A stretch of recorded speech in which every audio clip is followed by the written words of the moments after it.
welcome to my channel, and today I'm going to be going through some of my favourite audiobooks of the year. Before 2018 I had never even listened to an audiobook before, so this has been something totally different for this year and I've loved it. I don't know how I coped without audiobooks, but it's just great because I can listen to them when I'm walking to work, when I'm on the bus to work or anywhere, when I'm in the car, because I can't read in cars because I get really travel sick. I listened to them when I was on the way to RTX on the train to London, which was a good 2-hour journey. So I love them. They're just great, and you can listen to them when you're cleaning as well, which makes the job so much better. But yeah, audiobooks are great. I am currently on my 25th audiobook, and I think 3 of those I did not finish because I didn't enjoy them. So out of them all, 22 audiobooks that I loved is great. I'm currently listening to The Muse of Nightmares by Lani Taylor. That's my current audiobook, just because I thought I'd listen to that because I struggled a bit with Strange the Dreamer. It was a bit slow, but then it got really amazing. So I thought the audiobook will help me get through those slow bits a bit quicker, because I am trying to get through a lot of books before the end of the year. But I am filming this before I do my November wrap up, so you never know, I might have finished it already and I might be on to another audiobook. So I was going to go through my top 5 audiobooks, but it's turned out to be a lot more than 5, because then there's some that just need honourable mentions. Some of these you may see in my best books of 2018, because I am still going to class them in there, because I just want lots of people to either listen or read these books. And I'm hoping this will help people who probably haven't listened to audiobooks before.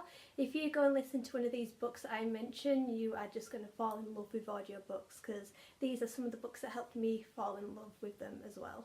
So the first audiobooks I'm going to mention is a set of 3, and that's Empire of Storms, Tower of Dawn and Kingdom of Ash, all by Sarah J Maas.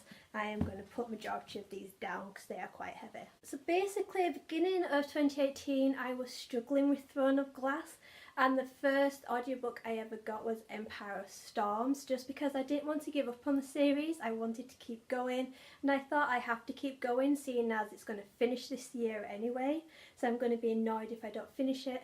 But I was finding them a bit boring, I wasn't getting into the characters, and I just thought, you know, Audible, you can get 1 free book free of charge, so let's just go for it.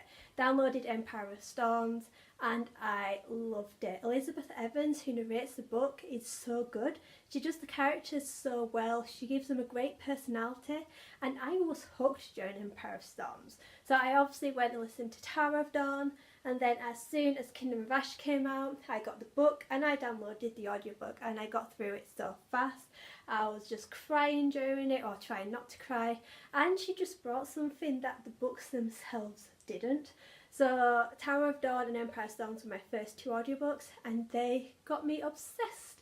And it's thanks to these audiobooks, and maybe thanks to me not getting into the actual reading of the books, that I got into audiobooks. So yeah, these are definitely ones that I recommend. I recommend the whole series, even though I haven't listened to the whole series. Elizabeth Evans is just an amazing narrator, and if you are struggling with the books, I really recommend this audiobook series.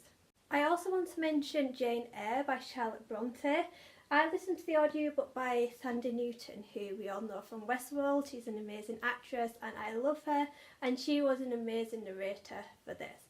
I also listened to Wuthering Heights and I hated that. It wasn't the narration, it was more the story, but I loved the story of Jane Eyre. I remember reading it as a kid in secondary school, so I knew the story but I kind of forgot it, and I do want to reread lots of the classics as an adult to see what they're like. I listened to the audiobook, I think I fell in love with it. You know, I want to actually give this a read properly and see if I still have that love for it. But Thandie Newton was amazing, and I just have to say, audiobooks and classics are great. With classics, I sometimes struggle with the language, especially like Austen, I didn't get into that. And sometimes I just find it hard to get into the old language and how it's written, and I can't read it. So that's why I started listening to some of the audiobooks, and I think way forward, I think I may end up listening to more classics as audiobooks. I know I want to read some Charles Dickens because I've never read any Charles Dickens before, and there's a few adaptations of Dracula on there that I really need to listen to. Dracula is my favourite classic, so I need to give those a read. But yeah, I do recommend Jane Eyre because That's one of the few classics I read this year. I've been really bad with classics this year. But this is great, especially because it's a classic and Tandy Newton is amazing. Speaking of classics, I also listened to his Dark Materials by Philip Pullman. But in my favourite audiobooks, I'm just going to go for Northern Lights. The Subtle Knife and the Amber Spyglass were not very good, becomes very focused on religion and so confusing, but Northern Lights is probably one of my favourite audiobooks I've listened to this year. It was the first audiobook I listened to where it was narrated by the author. Yes, Philip Pullman narrates these audiobooks, but it's also got a full cast for everybody, which was great, and it's the first audiobook where it had a full cast. That brought something totally different to it, and I just loved them. It brought the characters so much more personality. I mean, I've never read these before. I wanted to read them because I've been told like it's a children's classic, you have to read them. So that's why I thought, you know, I'd best give it a read or a listen to. And I just really liked Northern Lights. I mean, I also listened to it because I know the BBC is doing an adaptation with a brilliant cast. So I wanted to know more about it. I am mostly looking forward to the Northern Lights adaptation rather than the other two, because like I said, they aren't as good. But I definitely recommend this audiobook, maybe especially if you've got some younger children as well and you're going on a trip somewhere and you want to listen to an audiobook on the way. It is really good. If it weren't for the plot for the next two books, I would recommend the whole series, but unfortunately, no. Now, one of my favourite books of the year, I listened to the audiobook, and that is The Tattooist of Auschwitz by Heather Morris. I was originally going to read this until I saw that Richard Armitage did the audiobook. Now, Richard Armitage is one of my favourite actors. I know him mostly from the Robin Hood BBC series, where he played Guy of Gisborne, and then he was in The Vicar of Dibley, and then he was in The Hobbit. He is an amazing actor, and he's got such a good voice. So I went into this wanting to listen to Richard Armitage. I came out of it with one of the best bloody books of the year. This is amazing. I will recommend this to anyone. This follows the real life story of, is it Lale? I can never pronounce it, which is one good thing about audiobooks. They pronounce all the names correctly. But it's Lale, who is the real life tattooist of Auschwitz. He was a prisoner and it was his job to tattoo the numbers on other prisoners' arms. This is just so emotional. Sometimes I find it hard to get emotion from books. If it's sad, oh yeah, I will cry. But Richard Armitage narrating this, oh my god. There were bits where I was like shook because I was just horrified it was happening. And then there were bits where I was crying. This is the only book where, you know, you have your author's notes. I normally don't bother reading this, but because it was an audiobook, it just went afterwards, Richard Armitage doing the author notes. So you got to know Heather Morris interviewing Lale, and you got to know where... I'm actually getting emotional talking about it. Oh my god, what is that? You get to know where these people are in their lives now, what happened to them. And oh my god, it was so emotional, and I can't believe I'm getting emotional now talking about it. This is bloody ridiculous. You need to read this book or listen to the audiobook, because the audiobook... oh my god, it was amazing. I was crying on my way to work. Oh my god. I actually want to give this another listen to because this is such a good read. I really recommend it. Another audiobook I want to recommend is Mythos by Stephen Fry. Again, this is narrated by the author Stephen Fry, who is in National Treasure, and I just wanted to experience him doing an audiobook because he read the audiobooks of Harry Potter, but as a kid I read them and never listened to the audiobook. So I feel like I've missed out a whole part of my childhood not having Stephen Fry narrate me an audiobook as a kid. So instead I had him narrate this to me, Mythos. And I learnt so much from this book, but also I got a lot of Stephen Fry's humour as well. Like I mentioned, I sometimes find it hard to pick up on emotion in books, and humour is one of those things that I find it hard to pick up on. Which is why if you look on my shelves you will find no comedies at all, just because I can't pick up on humour in books. I don't know why. But this, I found myself just laughing sometimes at some of the stuff that was happening, because he's put kind of a comedic twist.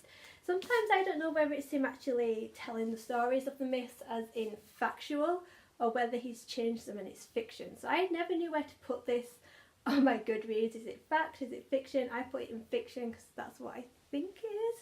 But anyway, I just loved it. You've got like the gods from the start to the end, and I just loved it. He's got a new one out called Heroes based on the humans like Hercules, and I can't wait to read that. I don't know whether to audiobook it or read it because I've got other priorities, so it's like, oh, what do? I do recommend this. It was really good because you could listen to it and learn as well, which was great. And the last one's The Hidden Gem. That is The Beekeeper's Promise by Fiona Valpe. This book came with one of my Bookfulness boxes and I wasn't sure I'd quite like it because I'd heard it was character driven, and I am not very good at character driven books. I find them quite boring. Hence why I thought I'd try the audiobook, which I ended up loving. This follows Amy in 2017 who goes to France after being in a car accident, and when she's there she's learning about the girl who used to live in the chateau called Elia. And this was during the Second World War and the French occupation, so she learns all about the French resistance, what happened to Elia, and it gets really emotional. I mean, if you want to pick up an emotion, go for audiobooks because they're great. I think the girl who narrated this was French because the accents she put on were flawless, and that really brought more to it. And again, it's like the names and stuff, you can pronounce them all right because the audiobook pronounces them all right. And yeah, this is a hidden gem, probably one of my favourites of the year in general as well. I just loved it, and I really recommend the audiobook if you've just got something nice to listen to but it does get emotional at the end. Those are a few audiobooks I just wanted to mention.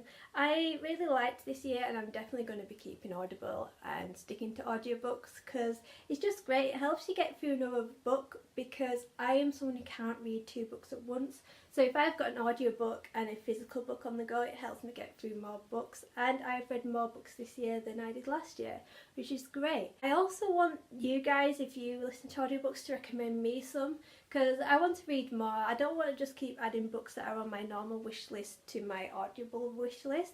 I maybe want to start reading stuff that I haven't done before. I mean, I know there's a new War of the Worlds coming out. War of the Worlds is a book that I do want to read, but I think it's a musical edition. You know how there's the musical War of the Worlds?